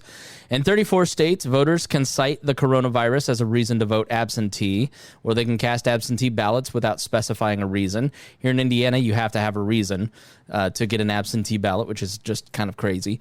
In 9 states, every registered voter will automatically be mailed an application to request an absentee ballot. That includes Connecticut, Delaware, Illinois, Iowa, Maryland, Maine, New Mexico, Wisconsin, Ohio. 25 states, voters will need to procure an application for an absentee ballot themselves. In 7 states, voters will still need a reason beyond the virus to vote absentee. That means many voters in these states will need to vote in person at a polling place, barring any last-minute changes. Guess who runs these states? South Carolina, Indiana, Louisiana, Mississippi, New York, Tennessee, and Texas. New York. That's a weird one. Several new pieces of state legislation are also still pending, and more changes could be forthcoming through executive action, litigation, or other mechanisms. Excuse me. So how does the mail-in balloting work? Typically in states that allow it, the voter writes, calls, or goes online to request the ballot. And voters need an excuse for the absentee ballot in places like Indiana or Texas. In making their request, voters have to provide their name and address. After receipt of the request, local election authorities send a ballot to the voter at the home address and provide a security envelope for the ballot that keeps the vote choice private, and another envelope into which the sealed ballot is placed. The voter signs the outside of the second envelope to certify he or she is the registered voter. Upon receipt of the mailed ballot, local election authorities check the name of the voter to make sure the person is registered to vote and is casting a ballot from the address registered with the election authority. After certifying those facts, they remove the sealed ballot from outside the outside envelope containing the voter's signature so that the voter's preferences remain confidential. On Election Day, states count the mail ballots and add the results to the votes of those individuals who cast their ballots in person. And that's why you see growth in numbers after Election Day, because people, like we said, a quarter of voters across the country vote, and they're not counted till Election Day. And so there's two envelopes, multiple sealed. They're all anonymous. When you're doing a recount, you can't tell the name of the name of the person that voted. You just see who they voted for. I'm misremembering that. Ignore what I just said. I'm going back to 2003 and thinking, so that's probably not safe. During the presidential primaries, many states make it easier for people to vote by mail and saw higher turnout in states that made fewer changes. And of the states that have held presidential primaries and caucuses this year, 31 have seen an increase in turnout compared to 2016. Of those, 18 had sent either ballots or ballot applications to all voters ahead of the primaries. So about half saw an increased turnout when they made it easier for people to vote. 6 states continue to require voters to have a reason other than the virus to vote. In those states, voter turnout stayed roughly the same. A major study of California, Utah, and Washington state conducted by Stanford for the elections of 96 and 2018 concluded there was no partisan advantage for either party based on voting by mail. So that general feeling that this helps Democrats is not true. According to the Brennan Center for Justice at NYU, there is no evidence that mail balloting increases electoral fraud. Several anti-fraud protections are built into the process designed to make it difficult to impersonate voters or steal ballots. These provisions include requiring people requesting absentee ballots to be registered voters, mailing lots to the official address listed on voter registration rolls, requiring voter signatures on the external envelope, and having election authorities make sure the ballot came from the address. If the ballot appears questionable, and the fake ones almost always do, there's something off, you can tell. Like we said, these ballots are almost always handled by a Republican and a Democrat judge, and are usually not left alone. Voting machines are always locked up. There's a whole system of security around all of this that you see if you go and volunteer. Again, if you're worried about this stuff, when you go in to vote, guys, what's the general age of the people when you go in to vote? No, I would say about probably in the 50s, 60s, around that time. Maybe a little older, depending on the average, I guess. The most vulnerable to COVID. Yeah. They're desperate for people to help. So Kim, now in states that have had this mail-in voting, which has been used since 2005, those running elections see no evidence of widespread fraud. Again, what we just heard in Colorado. Ken Wyman, the Washington Secretary of State, said that all methods of voting had the potential for fraud, but that her experience in Washington was that mail ballot fraud was low. Here's how Washington's system works and the types of fraud officials that they have encountered. Registration. Washington State checks to make sure the person is not already registered. in the state and verifies personal information such as the birth date, the social security number to confirm it is the real person. In 2007, a woman in Washington state successfully registered her dog to vote and received ballots in order to make a point about the system's risks. But in 2016, officials in King County, Washington, said another person tried to register a dog to vote. The registration was not fully approved because the information did not match the records in state and federal databases. Here in Indiana, I used to get the voter file, and so I got 6 million entries into a database. And in that were driver's license numbers, social security numbers, addresses, former addresses, how many primaries you may have voted in, what ballot you pulled in that primary. And that voter file is only available to three party officials. I was one of them. The executive directors of the Democrat and Republican Party were able to get those files, and those are the only people other than election boards and the state election division. Now, you could sell those voter files to a company like Aristotle that will allow candidates to go in and find like-minded voters, and they merge that data with magazine subscriptions. So if you get a random Trump mailer like I did, it's probably because you subscribe to something like National Review, or you may have voted in a primary in the Republican Party in the past, and that's why you're getting that mail, because they buy that voter data and compile all that information in. But just to let you know, that data is there, and it's secure on the state level. What happens when it goes to the hands of a party official, nobody knows from there. Now, mailings. Julie Wise, the director of King County, again, said that in her experience, when someone steals a ballot from the mail, it is usually in the hope of finding something else. Ballots in Washington state are tied to specific individuals with unique barcodes that record the path of the ballot. Voters can track to see when their ballots have been mailed and when the election office has received them back and whether or not they have been counted. So you can log onto your app or the website and see where your ballot is. A voter can monitor their ballot and call for replacement, and a process that would render invalid the original ballot that was sent. There's also fraudulent signatures that sometimes happen. Voters must sign the ballot to return the envelope.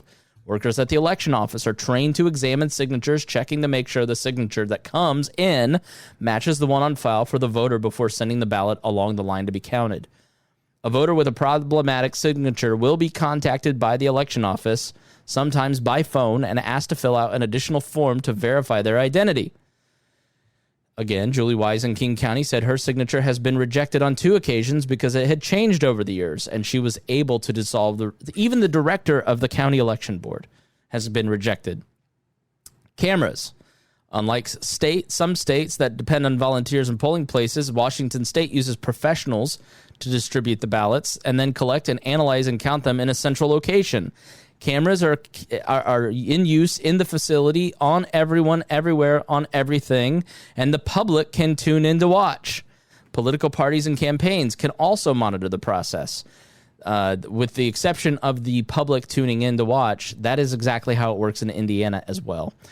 Cases of fraud after elections, Washington has partnered with other states in a joint data analysis that looked at whether any voter that cast a ballot in multiple states. So you can't cast a ballot, and there's systems to make sure that you can't cast a ballot in 2 different states. After the 2016 election, the system flagged only 74 questionable votes in Washington state. 59 people who may have voted in multiple states, 14 who may have voted multiple times, and 1 deceased voter. These ballots were sent to the county election managers and prosecutors for further scrutiny. King County had the most cases. Officials there said in some cases they found data errors and the votes were legitimate. After scrutinizing cases, the King County did not see any significant fraud in 2016, but they sent letters to 10 people who have appeared to have voted twice. Current and former election administrators said it would be virtually impossible for a foreign country to produce and mail in phony absentee ballots without detection, an issue which William Barr, the Attorney General, raised as a serious possibility. He said, "We've been talking about how in terms of foreign influence, there are a number of foreign countries that could easily make counterfeit ballots, put names on them, and send them in, and it'd be very hard to sort out what's happening." Judd Choate, unfortunate name, the elections chief in Colorado, where nearly all voters cast ballots by mail, said there is zero chance it could happen in his state. In Colorado, ballot envelopes feature tally marks that are unique to each voter. Voter signatures are matched to those on file. Bad actors would have to replicate those marks, create ballots in envelopes made of the same paper and with the same design as authentic ones, and accurately forge the signatures. States use a variety of safeguards to confirm the validity of mail ballots. In about half the states, ballot envelopes bear a tracking barcode or a tally mark that is unique to each voter. About 15 states require signatures to be matched against voter registration and ballots that are rejected if they're not sent in registration envelopes that vary widely from state to state in format, size, and paper stock. In states without those various safeguards, those trying to counterfeit ballots would have to know the names and addresses of registered voters, and there would still be a surge in forged ballots, duplicating ballots received from actual voters that would almost certainly raise red flags. Administrators have also noted that there is little chance that election officials would not detect a surge of duplicate ballots arriving from the same voter. There isn't an election office in this country that doesn't know how many ballots they've mailed out, how many they've gotten back in, and who they were sent to. It is absolutely not the case, and someone could create a multitude of ballots in the same way, infuse them or inject them into the system without detection. Tammy Patrick, Maricopa County, Arizona, official said, now a senior advisor for the Democracy Fund. So all of this is overwhelming information, and how much verification and how much tracking goes into mail-in and absentee ballots and in-person voting to show how secure all of this is. Did you guys know any of this?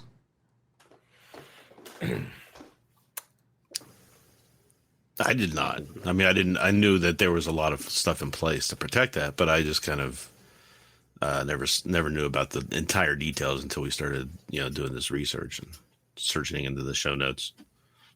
Right. Yeah. Diving in. It was more of they had to be something there. You just didn't know, because they have to be checks and balances. Because sure. If it wasn't, then yeah, fraud would be rampant. I think the only experience a lot of people have had with this is watching the recount in 2000. Correct. And it was such a chaotic cluster. I think a lot of people have come away with maybe a false impression of what really goes on because that was way, way elevated in the in the amount of just bullshit. Right. Yeah. It was. Yeah. It was. I'm missing the word. It was ramped up. The news made it the news of the day. Oh, look at this. Is because if it wasn't, it was a small county. They're hey, that's happening over there. We don't know yet. If you've never seen a documentary on the 2000 recount, absolutely do it. The Brooks Brothers riot and you see John Bolton and all these people who are in positions of power now, fooling with the vote in 2000 to win. The Democrats were doing it too. I mean, it was absolute madness. It's a fascinating moment in American history. If you're too young to really remember or didn't pay attention to what was going on, find a documentary on it and watch it. But I think we're a lot better now than we were. I remember 100 years ago, 200 years ago, they were ballot box stuffing and doing all kinds of crazy things then. So I feel like we're a lot better along in that regards. And mail-in voting has been going on for 100 years. I mean, or over 100 years. Since the Civil War.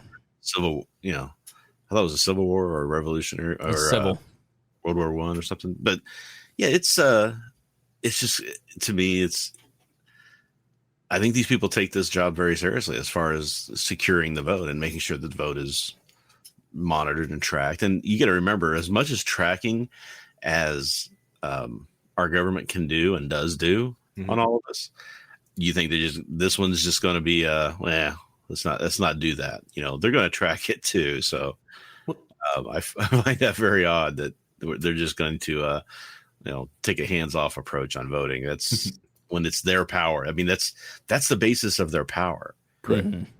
And so people on the left and people on the right are not just going to let the other side do those things because they're going to catch them. What politicians understand is that people, for the sake of legitimacy, need to know that their vote counts.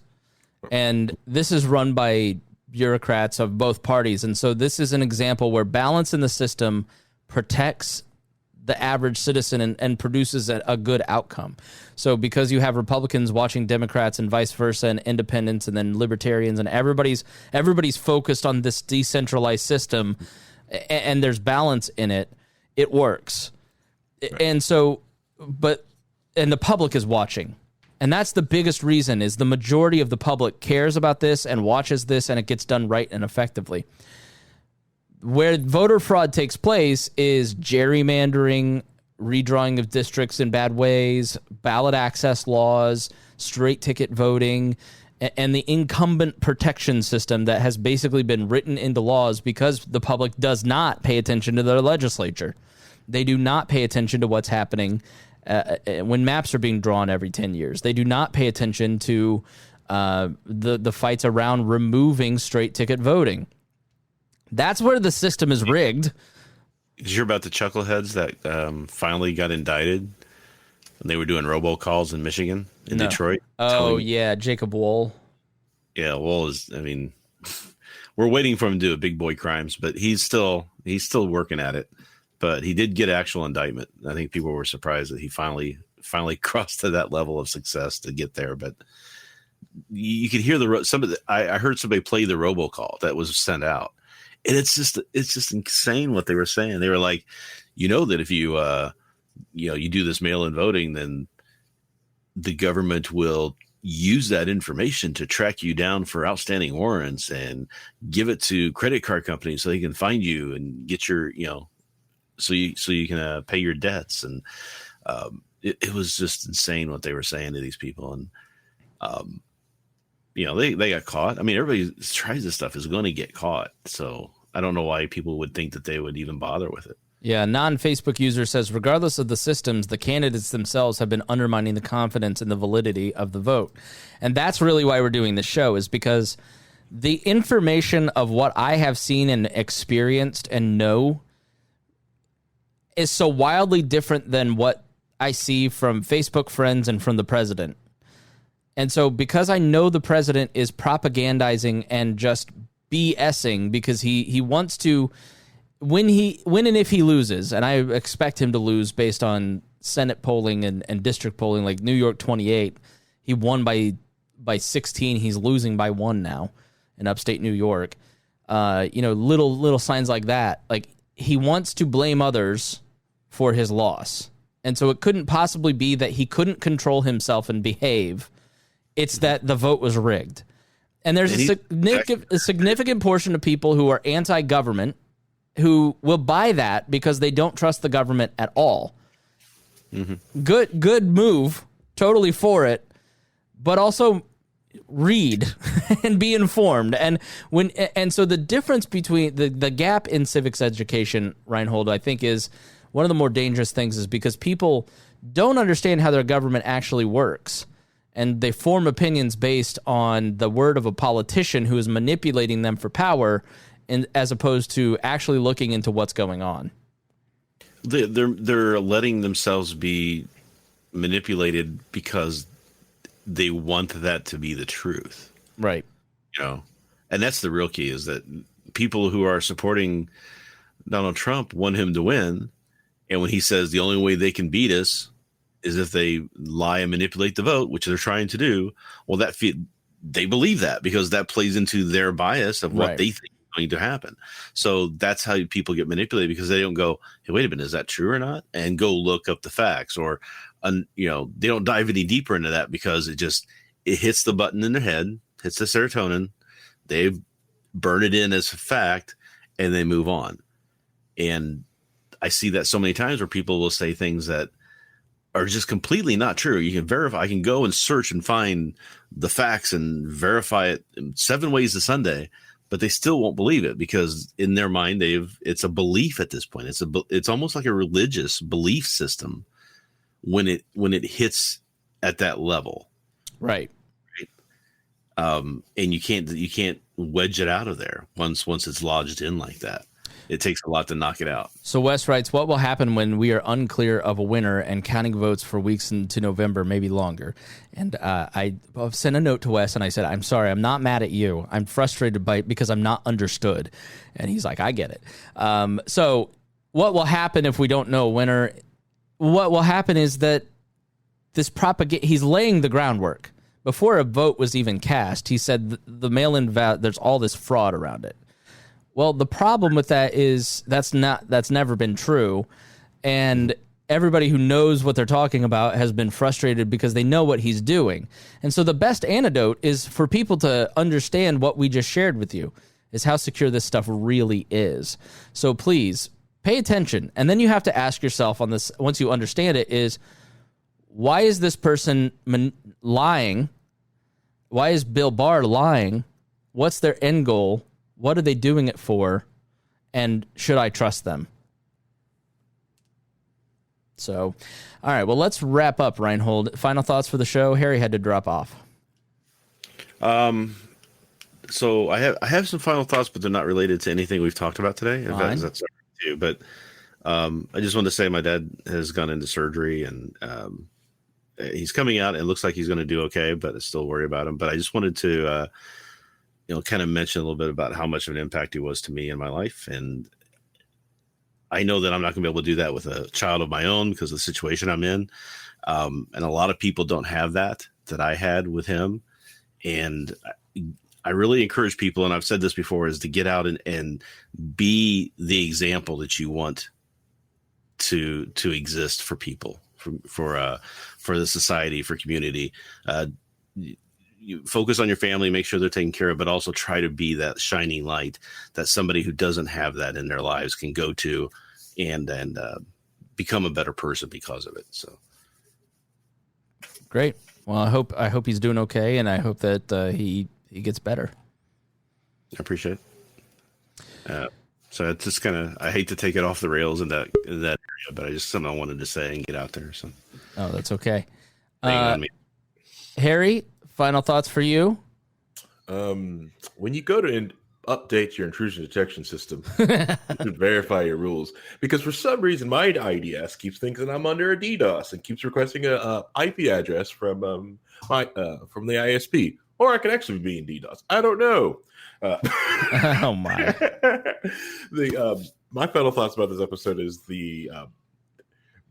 when, to me, like I said, voter fraud doesn't happen while you're voting, something like that. Voter fraud happens beforehand. Always happens beforehand. Your polling data, you're not actively knowing who's on your ballot. That, to me, that's always been the voter fraud. Can the vote be more secure? Definitely can be. But, it's fine in what we've got. Can it get better? Heck yeah. But the real fraud is that you're not being told who's actually on your ballot. Yeah, I've heard that straight ticket voting is legal voter fraud. It's pretty much. Well, hopefully you have had your mind changed, and again, the PDF of our show notes. So oftentimes it's hard to get people to listen to. We put timestamps into these shows so you can skip right to that, or we put all the segments up as individual YouTube pieces. So like that voter fraud will just be that piece up on the YouTube. So and segment it out. And then there's also the show notes. So there's tons of ways to share all this information with your friends on voter fraud. So my final thought is thanking our patrons. I'm sorry I did not do this earlier. Thank you to all of our patrons, but especially our $100 a month contributors: Rhinehold, Brad Tracy, Anthony Meyer, Matthew Durbin, Jeff Bennett, Christy Avery, Jason Doolittle, and Ed Brehab. And my apologies to Casey Fellposh for mangling his name so badly. But I appreciate his contributions, and thank you for updating me, Casey. All right, thank you so much for listening, and we appreciate you paying attention and just patronizing this program as both a listener and as a donor. Please share it. We will see you again next week.